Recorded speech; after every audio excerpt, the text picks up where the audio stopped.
Despite the recent flare-up on Israel's northern border this week, Israel has been relatively quiet since the Gaza war ended last summer.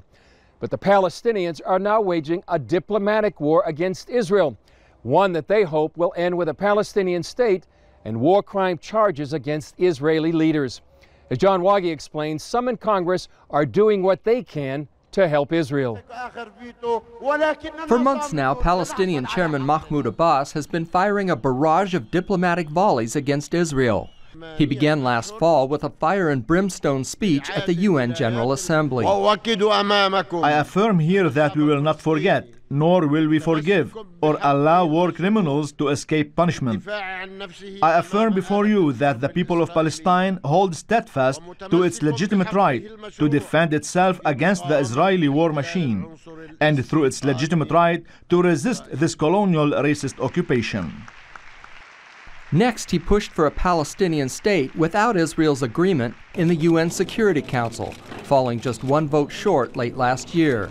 Then he turned to the International Criminal Court in the Netherlands, calling successfully for a war crimes probe for Israel's action in Gaza last summer. Israeli Prime Minister Benjamin Netanyahu isn't sitting still for the Palestinian offensive in the courts. Both political and military leaders in Israel face possible arrest when they travel abroad. We see here something truly tragic. The lofty goals of the ICC are being turned upside down. The court was founded to prevent a repeat of history's worst crimes, foremost among them the genocide of 6 million Jews.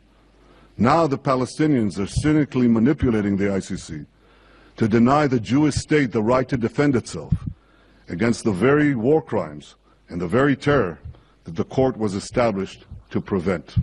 There is bipartisan concern in Congress that Palestinians aren't paying a price for their unilateral moves against Israel, America's strongest ally in the Middle East. And some have threatened a cutoff of billions of dollars in U.S. aid, both for the Palestinian Authority and for UN groups that coddle terrorists. The White House and Congress may be headed for a collision course over the U.S. role in this diplomatic war, but with Israel facing elections in mid-March, both sides are holding much of their fire, for now. John Waage, CBN News, Jerusalem.